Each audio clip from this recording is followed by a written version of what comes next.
Nacional de Justiça, que negou o pedido de defesa do juiz federal Eduardo Apio e mantém o magistrado afastado da 13ª Vara Federal de Curitiba. Ele está fora da unidade que é responsável pela Operação Lava Jato desde o fim de maio.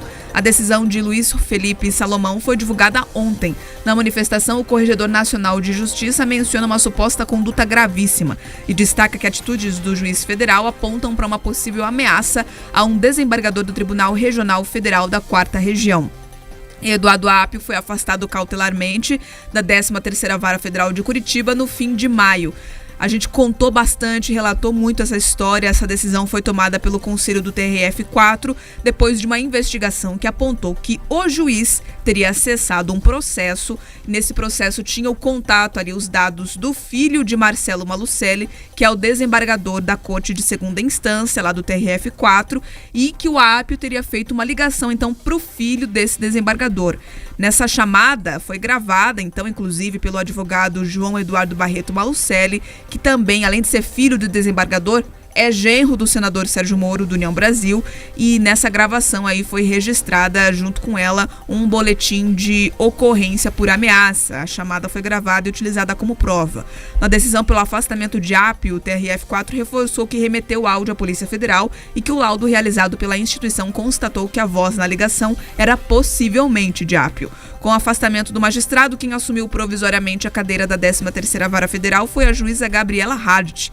A magistrada, entretanto, já saiu da unidade. Quem responde atualmente pelos processos que tramitam na 13ª Vara é o juiz federal Fábio Nunes de Martino e também o juiz federal substituto Murilo Scremin Czezak. Além de manter o afastamento de Eduardo Apio da 13ª Vara Federal de Curitiba, o corregedor também indeferiu o pedido dos advogados para que o caso do magistrado fosse julgado pelo Conselho Nacional de Justiça e não na Corte Especial do TRF4, onde tramita atualmente. O Corregedor Nacional destacou que vai aguardar o fim do processo das investigações administrativas e da correição extraordinária na 13ª Vara Federal de Curitiba para decidir sobre a questão do retorno do juiz às funções. Um dos advogados que representa Eduardo Apio, que é o Pedro Serrano, informou à produção do Jornal da Manhã que respeita profundamente o Corregedor Nacional do CNJ, mas confirmou que vai recorrer dessa decisão. Decisão acertada.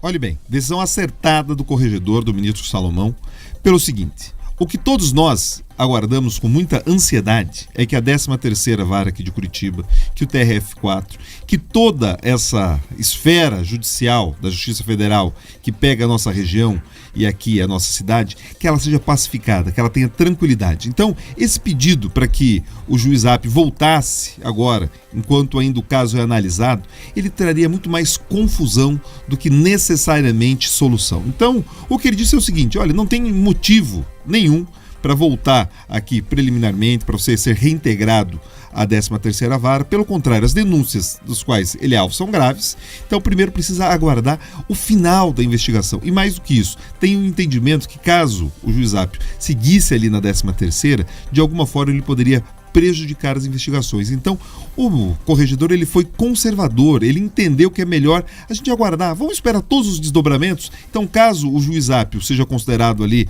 que o caso não aconteceu, ou que ele não foi responsável, ou que a situação não tem a gravidade toda que se projeta, então ele vai voltar, mas volta definitivamente. Então, foi uma medida pacificadora, Beatriz Frenner, justamente para que você não fique com essa situação. Volta o Apio, daí decide, né, ou entendem que ele era responsável sim por essa ligação e que a situação é grave, ele tem que sair. Então, a 13ª já é alvo de muita confusão, muito ruído, e a justiça, para que ela seja de fato efetiva, ela precisa sim ser silenciosa e tranquila. Então, a decisão do corregedor nesse sentido é muito acertada e todos aguardamos sim o desdobramento disso, porque ninguém aguenta mais a falta de desfecho dessa novela, porque é isso, vem delator para cá, outro delator surge, ressuscita um caso, ninguém aguenta mais, a gente precisa de transparência e segurança jurídica.